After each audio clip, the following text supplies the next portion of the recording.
Hey there guys, Brandon here, and today taking a look at the Power Rangers Dino Charge Ptera Charge Zord slash Megazord. This is the second of the big Zords to this series, which form their own kind of Megazord.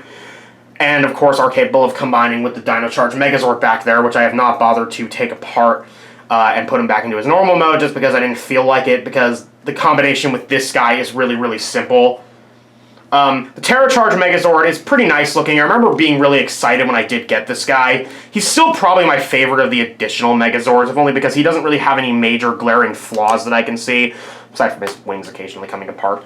Now, he also has a Dino Charger, Charger number 6. Same basic deal as the others. The way you insert it is it's down here, and it can be a bit difficult to get in, so you often have to open his mouth up to get it to... I think I have it backwards. And I dropped it. Great. Yeah, I had it backwards. And I put it in backwards again. Come on. I guess you gotta flip... Yeah, you gotta flip the upper jaw, too. But once you get that in there, 10 hours later, these guns will flip forward. That was not in the original Japanese version. This is exclusive to the American Dino Charge toy line. I guess to just make him look cooler.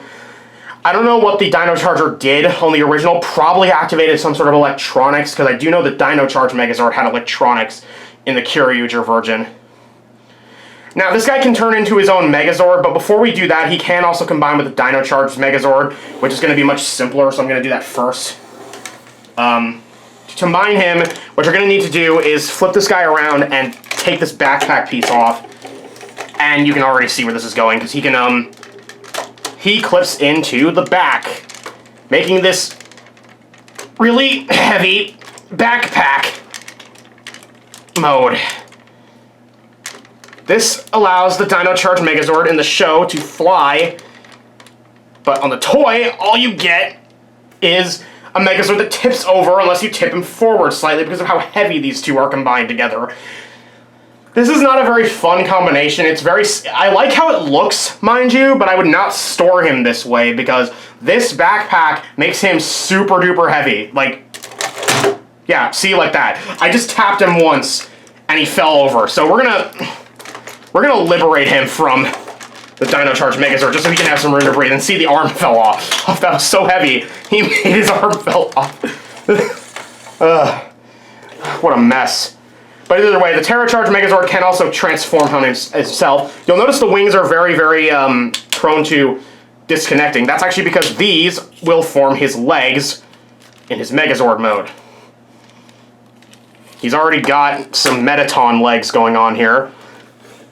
Now that just looks silly, so we're going to actually transform him properly, which does involve ripping the top half off and then realigning it. And unfortunately, because of how old this guy is, his legs do tend to... He does have a tendency to kind of buckle under his own weight, especially when the wings are spread out like this. Now, the wings are supposed to just seamlessly fold down like that into fists, but more often than not on mine, because of how old it is, these yeah, they have a tendency to break off, which is unfortunate, but I can't really do anything about it, and also have a tendency to disconnect, like, right there.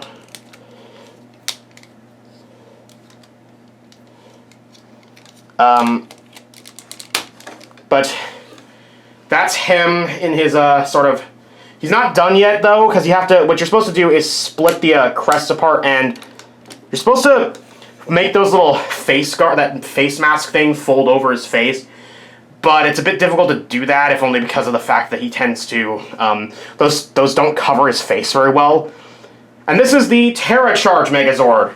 It's not too bad looking, although I really wouldn't call this a Megazord, because it's only one Zord, and its transformation is very, very simple. Not that I'm asking for a ridiculously complicated transformation, because believe me, Dino Charge does have those, but it's not bad looking. Now, if you really want to, you can separate these bits and put on any of the weapon Zords, which I guess I'll demonstrate, because I do have the Tricerazord and the Stegozord just conveniently off to the side here. So they can be used as guinea pigs for this. Pop that on. And yeah, I don't tend to do this because I think he looks fine on his own. But if you want to, you can connect the other weapon Zords to him if you so desire. Overall, he's not a bad Zord by any means. Definitely a very cool one. Definitely my favorite of the extra Megazords from this series. Because unfortunately, the ones after this I'm not terribly fond of. But this guy's not too bad. So I'll see you guys when I do another one of these. Thanks for watching. Bye-bye.